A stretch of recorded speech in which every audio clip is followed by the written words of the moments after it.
Hello everyone, welcome to Gyanpuriyam. तो इस video में हम लोग class 10th chapter 1 real numbers को स्टार्ट करेंगे। ठीक है, ये रियल नंबर्स का जो है वो इंट्रोडक्शन वीडियो है।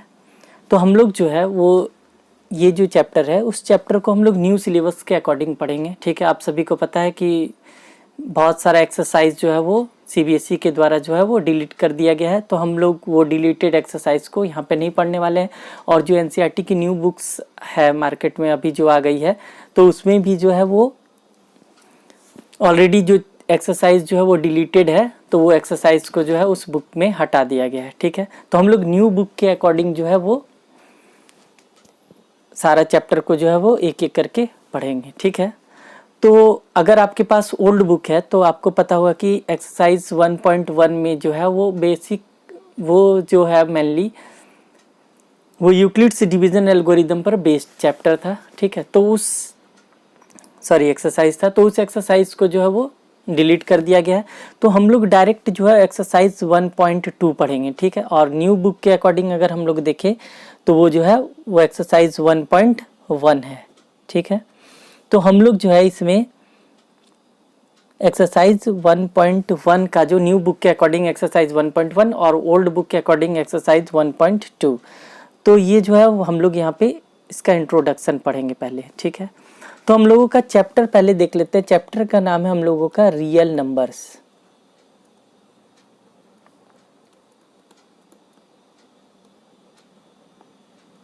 Real number. ठीक है, तो हम लोग पहले समझ लेते हैं कि रियल नंबर क्या होता है। ठीक है, आप सभी को पता है रियल नंबर क्या होता है। सभी रेशनल, ऑल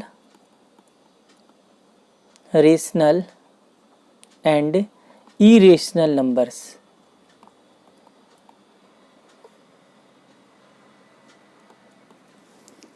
जितने भी रेशनल नंबर्स हैं या फिर इरेशनल नंबर्स जो है वो सभी जो है वो रियल नंबर कहलाता है। ठीक है,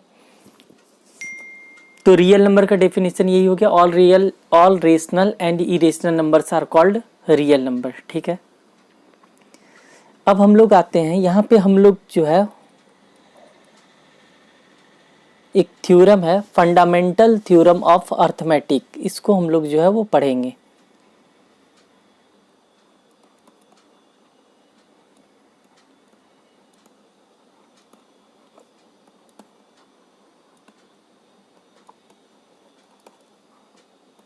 fundamental theorem of arithmetic.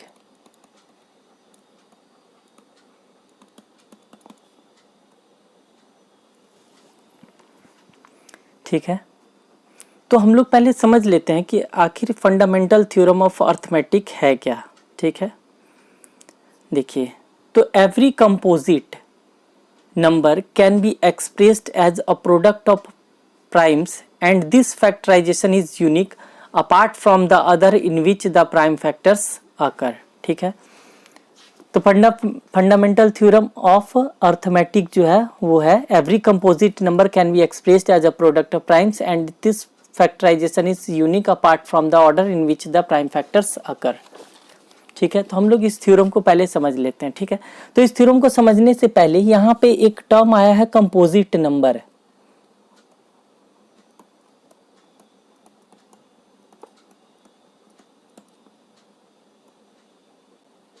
Composite number. ठीक है, तो हम लोग सबसे पहले ये समझ लेते हैं कि आखिर कंपोजिट नंबर होता क्या है। ठीक है, कंपोजिट नंबर। ठीक है, कोई भी ऐसा नंबर जिसका जो है वो दो से ज्यादा फैक्टर हो। ठीक है, कोई भी ऐसा नंबर जिसका दो से ज्यादा फैक्टर हो वो कंपोजिट नंबर कहलाता है। ठीक है, एनी नंबर्स विच हैज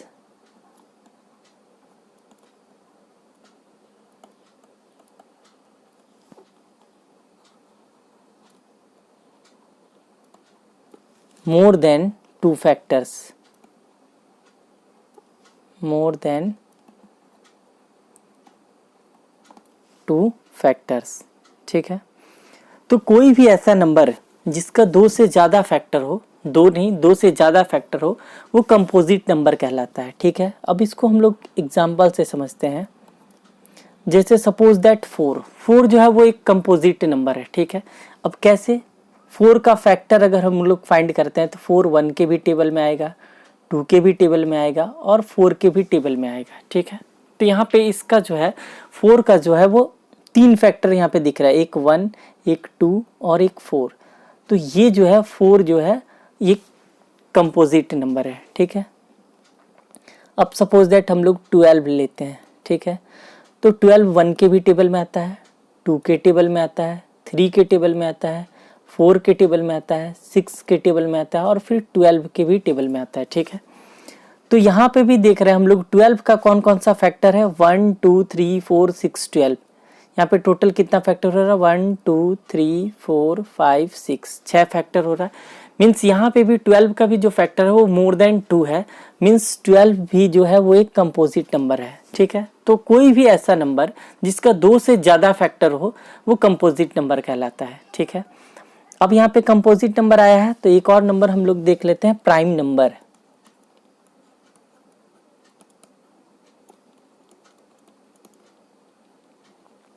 ठीक है, प्राइम नंबर जो है वो कंपोजिट नंबर का ठीक ऑपोजिट होता है। कंपोजिट नंबर में मोर देन 2 फैक्टर्स होता है और प्राइम नंबर में जो है वो ओनली 2 फैक्टर्स होता है।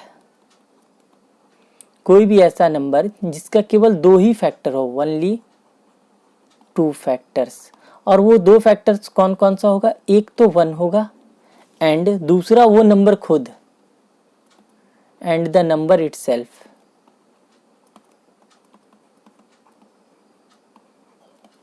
ठीक है, तो प्राइम नंबर क्या होता है, कोई भी ऐसा नंबर जिसका केवल 2 ही फैक्टर हो, 2 फैक्टर, एक तो 1 और दूसरा वो जो नंबर है वो खुद, ठीक है।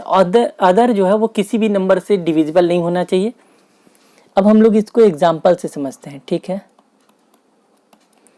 अब हम लोग लेते हैं सपोज दैट 2 जो है एक 1 से कटता है और एक 2 से कटता है। तो 2 का हम लोग यहाँ पे देख रहे हैं क्या कि केवल 2 ही फैक्टर है, एक 1 और 2। तो 2 जो है वो एक कंपोजिट नंबर है, सॉरी प्राइम नंबर है। अब हम लोग देखते हैं 1 प्राइम नंबर है या नहीं। तो 1 का केवल एक ही फैक्टर है 1, और तो किसी भी टेबल में 1 आएगा नहीं, तो केवल एक ही फैक्टर हो गया। मीन्स 1 जो है वो एक प्राइम नंबर नहीं है, क्योंकि प्राइम नंबर के लिए क्या होना चाहिए, 2 फैक्टर होना चाहिए, ठीक है। वो एक तो 1 और दूसरा वो नंबर खुद, ठीक है। तो यहाँ पे सिर्फ एक ही फैक्टर आ रहा है 1, इसलिए 1 जो है वो एक प्राइम नंबर नहीं है, ठीक है। तो सबसे स्मॉलेस्ट प्राइम नंबर अगर आपसे पूछा जाए तो सबसे स्मॉलेस्ट प्राइम नंबर जो होता है वो 2 होता है, ठीक है। स्मॉलेस्ट प्राइम नंबर कौन सा होता है, 2। अब सपोज दैट हम लोग लेते हैं 11, ठीक है। तो 11 1 के टेबल में आएगा और 11 के टेबल में आएगा। तो इसका भी 2 ही फैक्टर दिख रहा है, एक 1 और एक वो नंबर खुद 11, ठीक है। तो 11 भी जो है वो प्राइम नंबर है। तो इस टाइप से हम लोग जो है प्राइम नंबर और कंपोजिट नंबर में डिफरेंस हम लोग कर सकते हैं, और हम लोग समझ गए कि प्राइम नंबर क्या होता है और कंपोजिट नंबर क्या होता है, ठीक है। अब फिर से हम लोग आते हैं उस थ्योरम पे।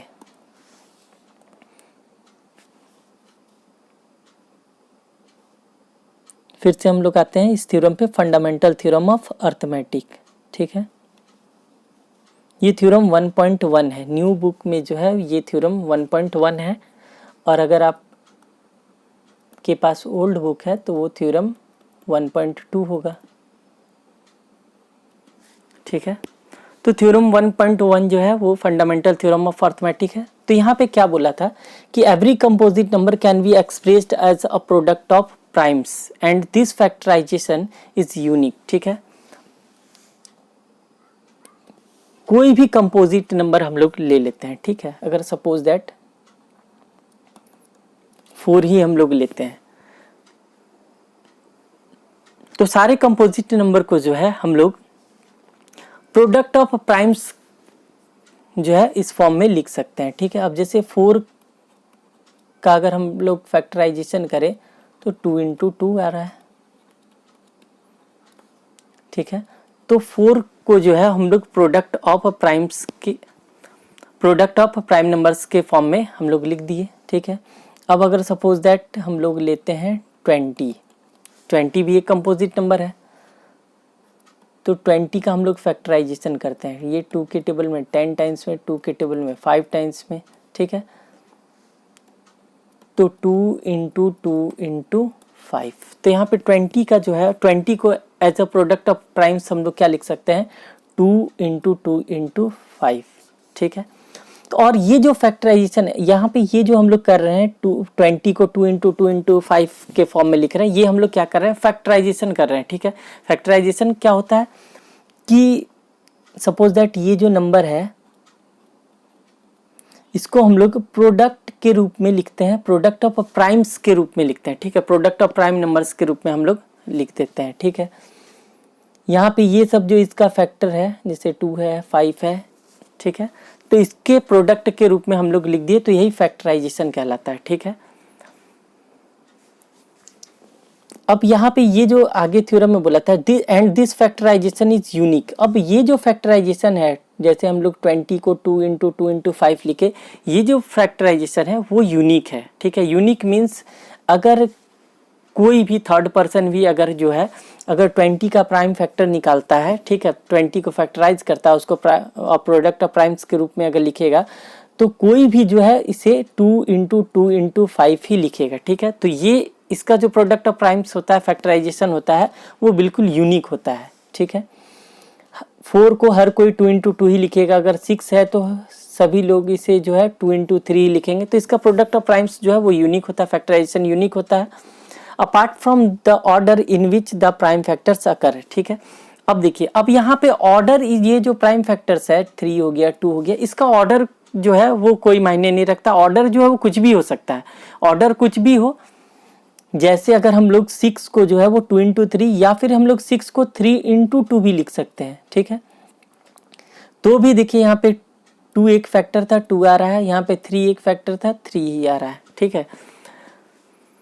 तो ये फंडामेंटल थ्योरम ऑफ अर्थमेटिक यही था। इसमें क्या हुआ कि कोई भी कंपोजिट नंबर को जो है हम लोग प्रोडक्ट ऑफ प्राइम्स में लिख सकते हैं, और ये जो फैक्टराइजेशन होगा वो बिल्कुल यूनिक होगा। मीन्स कोई भी 6 को 2 × 3 ही लिखेगा या 3 × 2 ही लिखेगा। मीन्स कहने का मतलब है, and this factorization is unique apart from the order in which the prime factors occur, ठीक है। यहाँ पे प्राइम फैक्टराइजेशन का जो ऑर्डर जो है वो मायने नहीं रखता है, ठीक है। वो ऑर्डर किसी भी फॉर्म में हो सकता है। तो इस थ्योरम का यूज़ जो है वो आगे हम लोग क्वेश्चंस को सॉल्व करने में करेंगे, ठीक है।